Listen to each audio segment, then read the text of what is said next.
Hi, I'm Danielle, and welcome to this enchanted house. So, I have been going to Ren Faire since I was really little. My parents took me to the Michigan Renaissance Fair, and I've been going on and off since, I was really little, got the flower crown, did all the little kid things. And in my 20s, I had this sort of renewed love. I was really into costuming, so I would get dressed up and go, and I've been dressing up my children and our family, and been going since for a while, except for the past few years. Obviously, 2020 was what it was. The thing is, Ren Fairs have gotten really popular. They've become more mainstream, I guess, and they're I'm mostly speaking about my local Renaissance Fair, Michigan Renaissance Fair, which is every state seems to have one big Renaissance Fair. So I go to the Michigan Renaissance Fair. There's the Ohio one. There's Bristol in Wisconsin. California and Texas, I think, have a couple big ones because they're bigger states. I know New York has one. And if you go on YouTube and search Renaissance Fair, Ren Faire, you'll see people going to all of them and sharing their experiences. And as much as I like the Michigan Renaissance Fair, it's gotten really popular, and it's also gotten really, really crowded. And I'm not I can handle crowds for a little bit, but all day at a really crowded venue really does drain me. The crowd has really taken some of the fun away from me.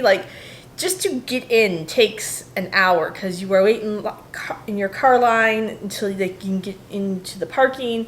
They have created, at Michigan, this was a few years ago, created a separate parking lot where you have to basically take a small hike just to get to the Ren Faire, which is, it's nice, it's nicely done. It's like a little walk through nature with little bridges and everything. But if I'm going to spend all day walking around, just having to make that long walk to the Ren Faire, and then at the end of the day when I've been walking, not just to there, but all around the Ren Faire and walking back, I'm not complaining about walking. I like to go on hikes and stuff. It's just, that's a lot of, that can be a lot. And the other thing with the crowds is it makes all the lines longer, and anything that's vaguely popular usually has a fair amount of wait. I'm not saying you can't go and enjoy it or it's not still enjoyable, but for me, there's something that's diminished it a little bit. But the thing is, while the states, like I said, every state kind of has these big Ren Fairs, there are lots of smaller fairs going on, and I decided to go check one of those out. I'm hoping to go check out more, but the one I decided to go check out this time is the Canterbury Village Medieval Faire. And the interesting thing about this one is it's held at technically a mall. Canterbury Village is in Lake Orion, Michigan, and it is a year-round thing. And it's an open-air mall, and they have stores there, and there's the main attraction is what they call the castle, which is this big castle. It's a castle, and you can it's an event venue where you can have your wedding reception there, and they have events that go on there. And actually, I should say the whole village does this. They have events that go on and for a weekend or 2 weekends, and you can go check them out. So they have their own little mini Ren Faire, and so this is my trip to Canterbury Village and to check out a Ren Faire at a mall.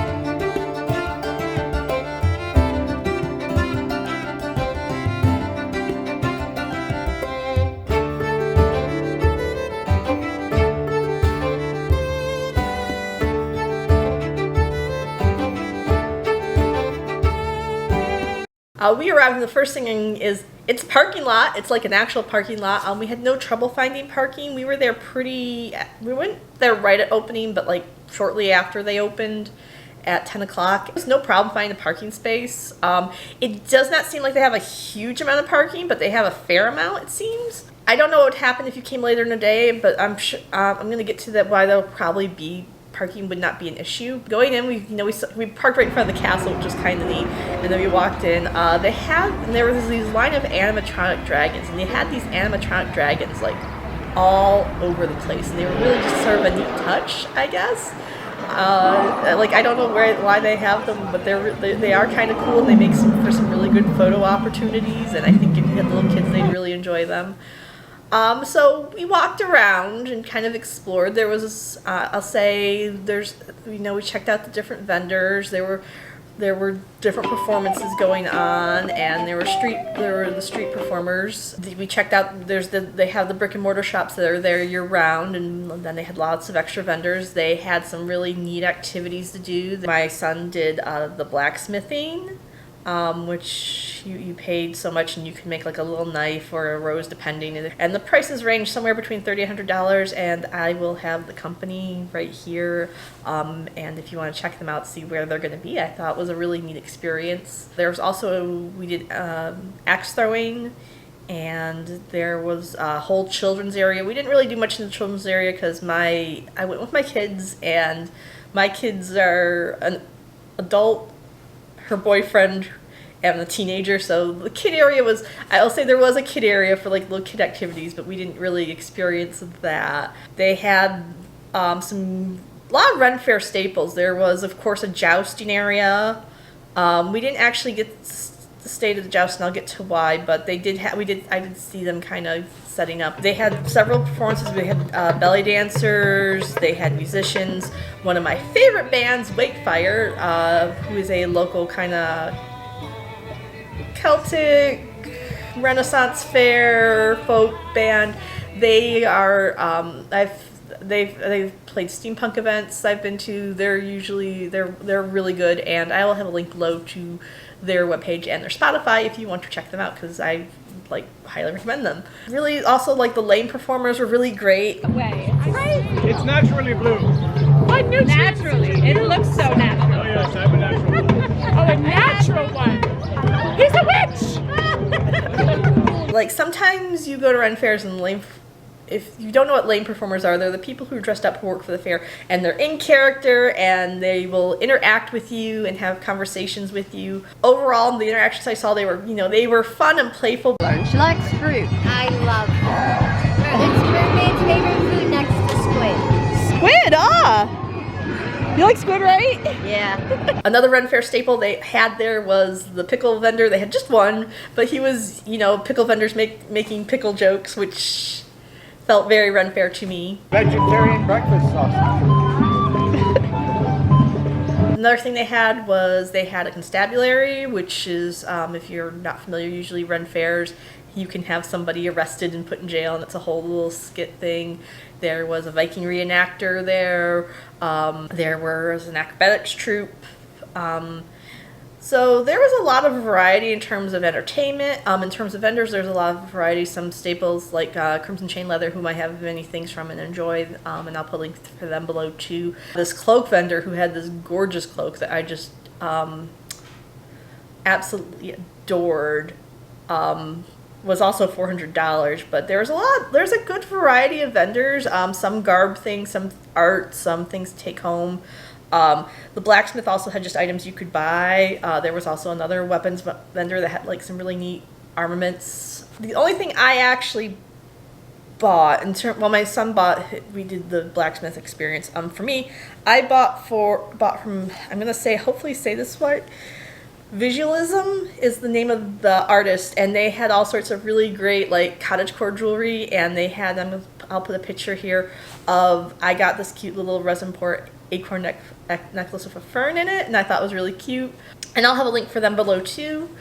But yeah, in terms of vendors, it was really nice. In terms of the stores that were there was a Viking store, which I didn't get any footage of for some reason, but also there are two crystal shops. There was a meadery and a cider mill and a bakery / smokehouse. So there was a spa. There was a lot of I might go. It'd be worth it if I was up there, maybe to go check it out again, just to see what it's like when it's not a Renaissance fair. But yeah, there's a lot of great variety and things to do.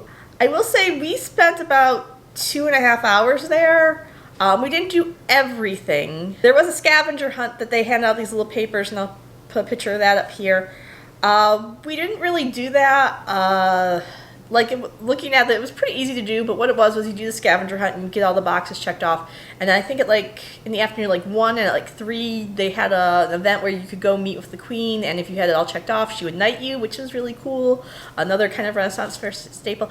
I did not see the queen either. I saw, I think I saw ladies in waiting. I saw people dressed up who were characters there, but I did not actually get to see the queen. We probably could have spent at least another hour there. Just kind of checking out things, doing things, trying things out. One reason is we were starting to get a little hot because it was getting around noon. The other reason is there weren't a lot of great food options. Now, if you go to a regular Renaissance fair, there are food booths all over. And you have a lot of different options: soup bowls, tacos, the infamous turkey leg. But there weren't a whole lot of options. There was a food truck serving the hamburgers, hot dogs, pizza. We found there is like I said, there's the bakery smokehouse, and they did have the turkey legs, but we weren't in the mood for something heavy, really. And then the other issue is my daughter's vegetarian, and we didn't know if they had any vegetarian options. And there was also, because there were only these really 2 food places we could find, really long lines. We actually opted to go to the cider mill and kind of get a snack dessert lunch. And they had these amazing donut bread puddings, which were really delicious. And then I also got it was a caramel apple sickle thing. It was like ice cream and cider and caramel, and it was really good.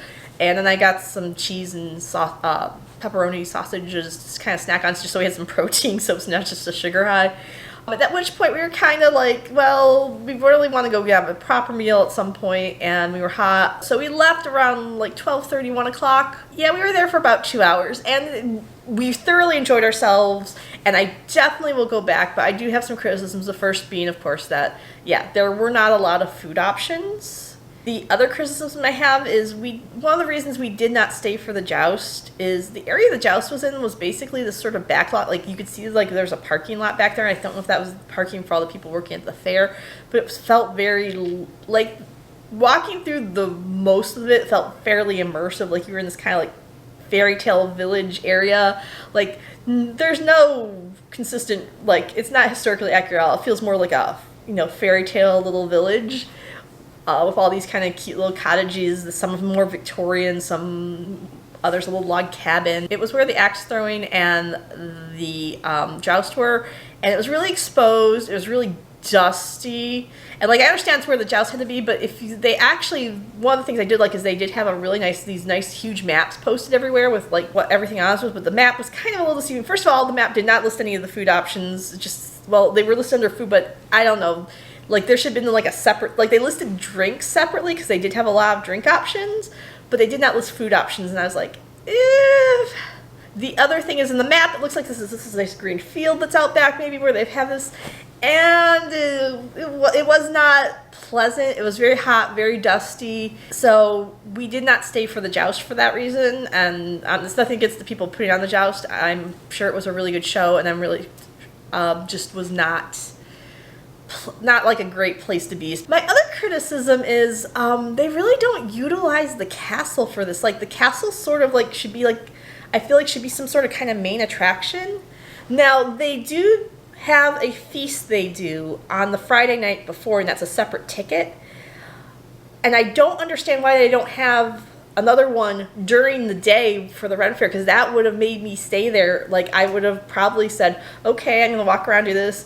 But I got hungry at lunchtime. I was well, I'm going to go leave because there's nothing really here for me to eat. But if I could stay for a feast, that'd be awesome. I don't know if it's because of the availability of the queen or what, but we went in the castle, and it's absolutely gorgeous inside. It's really great, a great place for photos.